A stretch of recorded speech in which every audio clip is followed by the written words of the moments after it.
Today, we get to hear from Tresor Yenyi, the president and founder of Mwangaza International, a ministry based out of the Democratic Republic of Congo.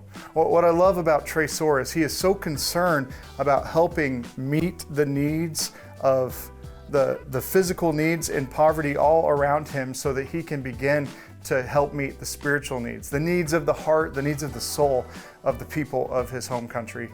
Tresor is a dear brother. He would call me fat man before I even gained a few extra pounds. And what I love about his heart and spirit is that no matter where you live, where you are, he cares about people connecting to the heart of God each and every day.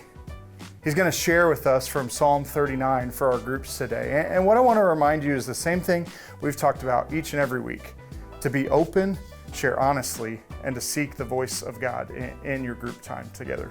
Let's hear from Tresor today.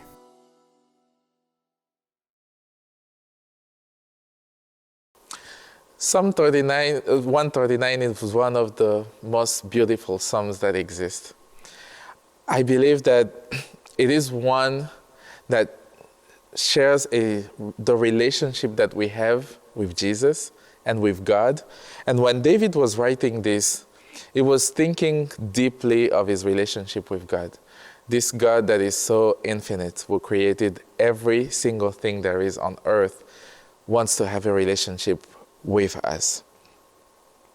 And he starts with the psalm with saying, "Lord, you have searched me and known me."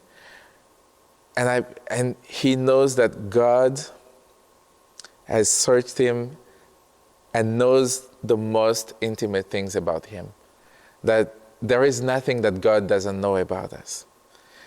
And I believe that this is something encouraging. It could be scary to know that there is nothing that you can do and hide from God, but to know that this God that we serve knows every single thing about us. He knows our fears, he knows our hopes, he knows when we are happy, and he knows when we have a hard day.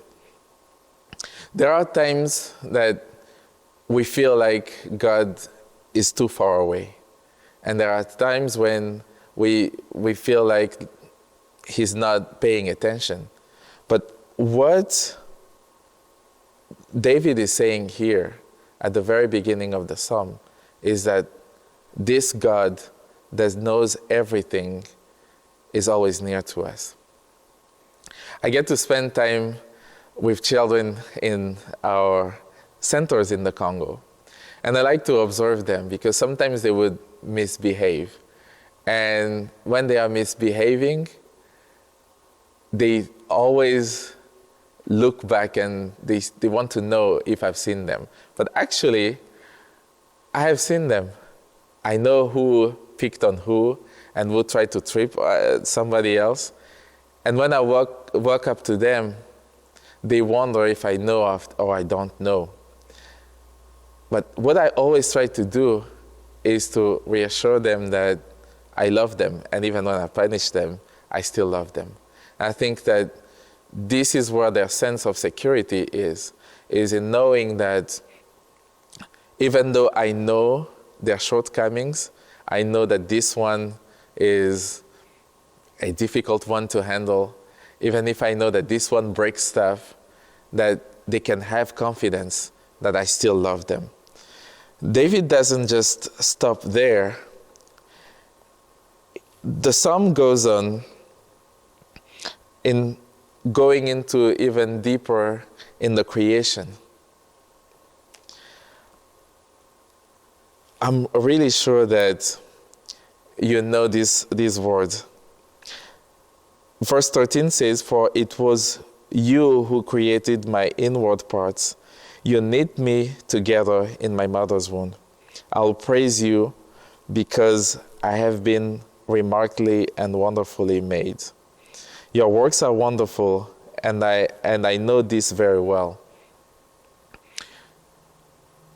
I think that at this point, what David is trying to communicate here is that this God who sees us, and sometimes it looks like he sees us from up above, knows every single details of our lives because he made us. He made every single part of us. And when we know that,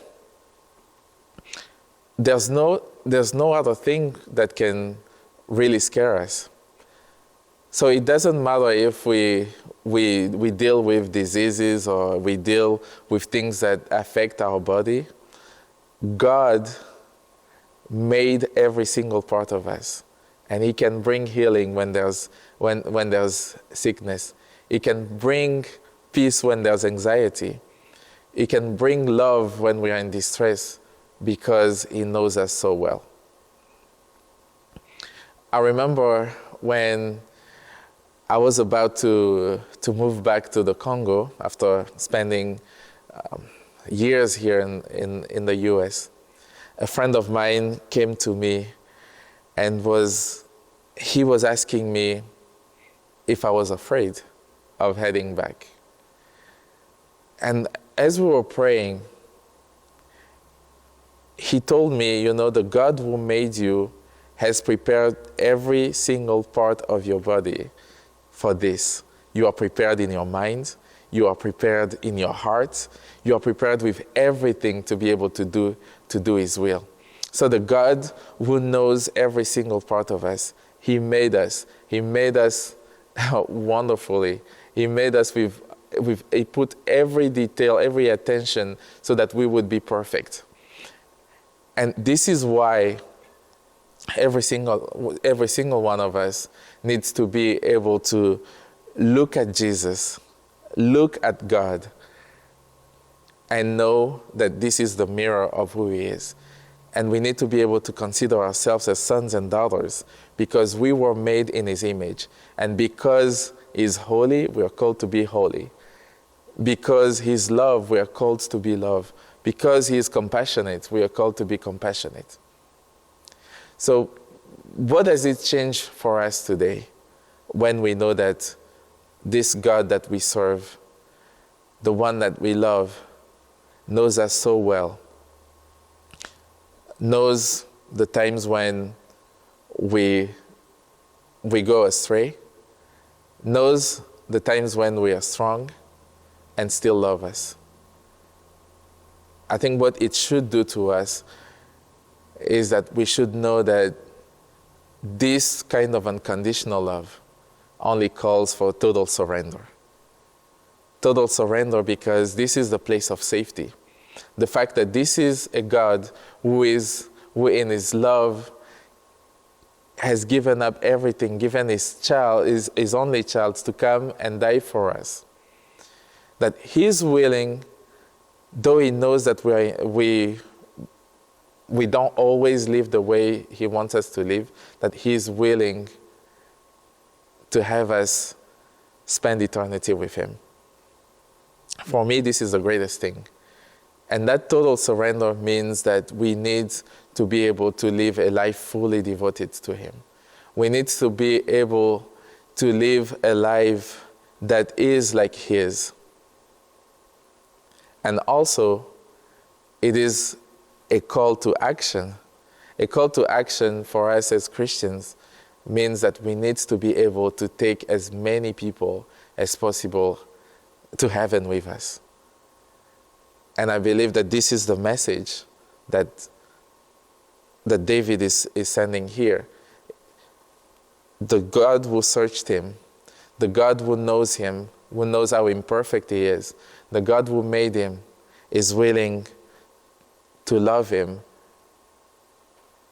with all his shortcomings, but still, this God is constant, and we need to be able to share this word with those around us. We need to be able to love those that cannot be loved. We need to be able to show that unconditional love with our family, with our neighbors, with everyone that we come in contact with us, because this is how they will know that we are His disciples. They will know that we are like Him, and the world will change, and that everyone will get to experience God's love, and that everyone will be able to have the same hope that we have.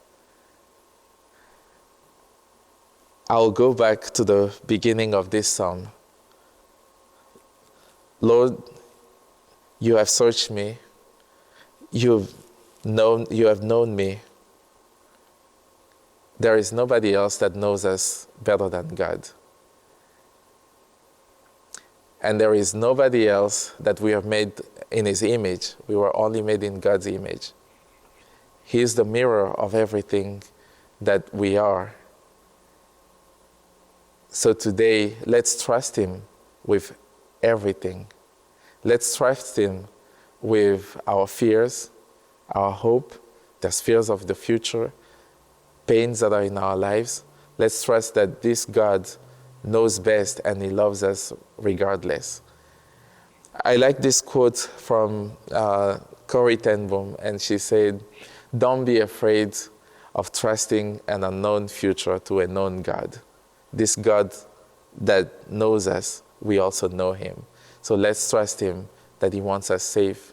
Let's trust him that he wants us to prosper in every way, and that he wants us to be loved, and he wants us to spend eternity with him.